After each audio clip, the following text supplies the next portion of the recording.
America is broke, my dear friends. America is broke. Our government doesn't have any more money. That's why you have inflation. They're printing money they don't have. To finance the debt, they've been printing money.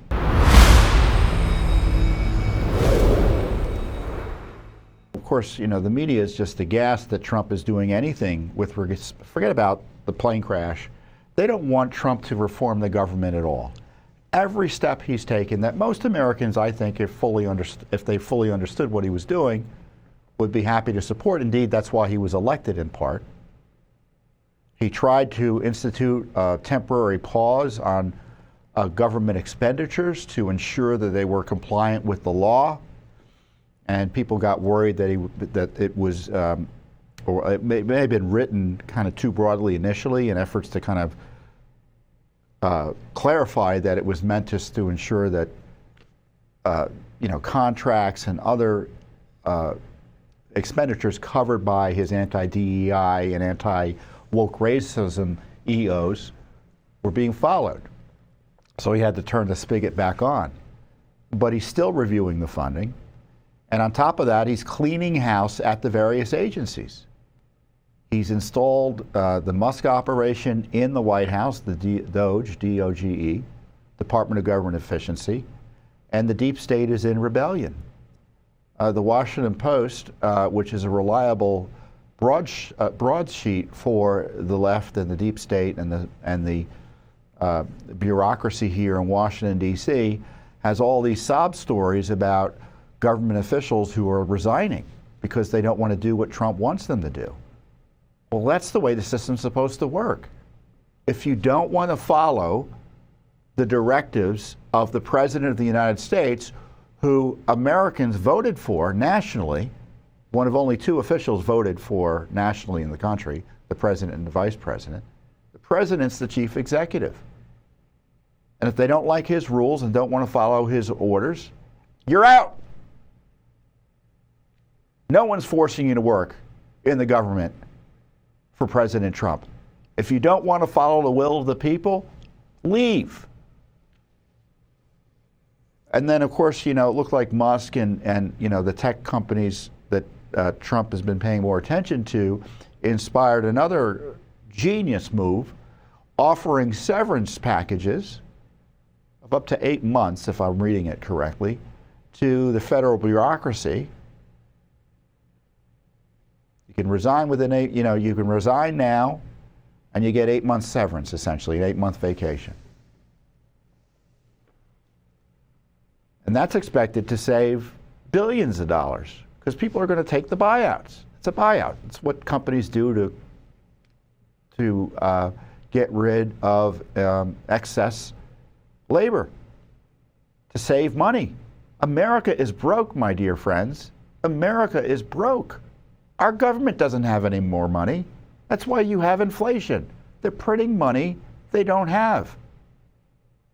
To finance the debt, they've been printing money. We're broke. We can't afford 2.5, 2.4, 2.3 million civilian employees. Think of that number. The number of federal employees outside of the Postal Service, I don't know what the number of the Postal Service is. I probably don't want to know. And our military is 2.4, I think is the latest number I saw. 2.4 million. And in this email that was sent out to all the federal employees, civilian employees, or the covered employees, as to be more specific, I said, look, you've got this opportunity. If you want to retire, resign early, you get 8 months severance. Pretty generous in many respects. But they said to everyone else, you can stay. But we're going to be sure that you're doing the work and you're contributing to what the American people expect you to contribute to, the efficient operation of government. So they made no promises to not remove other government employees. Now, of course, the employee unions, for the government employee unions and their allies in the Democratic Party are going to fight this. There'll be litigation and such. But it's got to be done. USAID, one of the centers of funding for the transnational left, it's a way to launder money into the coffers of leftists abroad to undermine Western civilization. They paused the grants of USAID, as I recall, and they put on administrative leave essentially the entire leadership there. And again, in the Washington Post, I keep on saying the Washington Post, but it's, like I said, it's the broadsheet for the deep state. And they kind of write these stories expecting people like me, maybe not expecting people like me, but, you know, marketed towards the left to tell them to be outraged about this. I look at it and say, oh, look at all these successes. So they put on administrative leave all these USAID bureaucrats, and the one guy who wasn't put on administrative leave objected.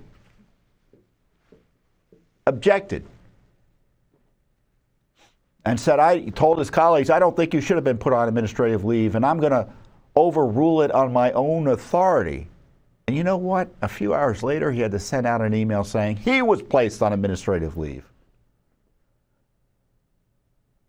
A Treasury official who essentially has the keys to the kingdom in terms of federal spending, you know, the actual mechanism of how money is spent by the federal government via the Treasury. Can you imagine the sophistication, or maybe not, of that system? Well, Musk and his people, on behalf of the President of the United States, wanted more information and access to that system to see, presumably, if efficiencies could be gained and get a feel for how it works. And he refused to cooperate, according to the Washington Post, and resigned. Good.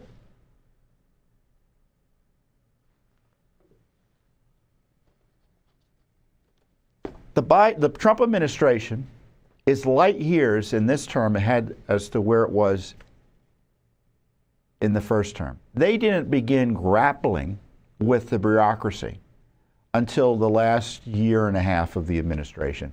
Here they started doing it on day one. And there's always the fact that the president was denied the presidency in 2020, and in my view, wrongly and contrary to law and the actual results of the election. At least in the silver lining of that, at least from a policy perspective, is that when he did win, he had 4 years of prep. And they kind of went to town immediately here. So the rule of law is being restored. There's an effort to get the government, I know it's controversial here in Washington, to stop discriminating on the basis of race. I mean, when you see newspaper stories in left-wing media complaining how they have stopped, I forget which agency it was, they banned or it could be a government-wide ban, I hope it is,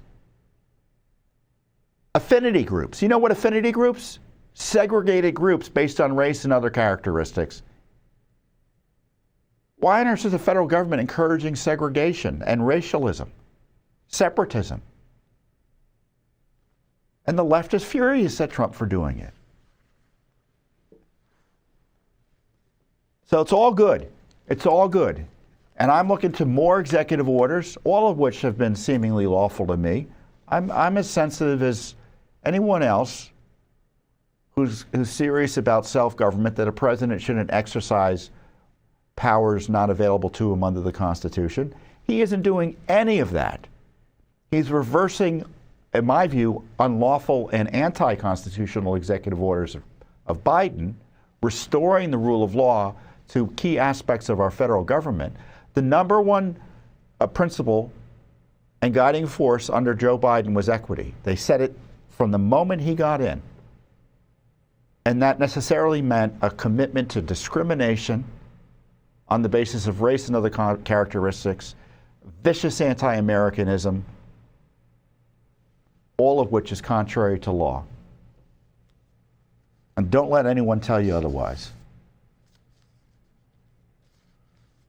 So yeah, you will be safer if DEI is out of the FAA. You will be safer if DEI is out of the military. Thanks for watching. Don't forget to hit that subscribe button and like our video down below.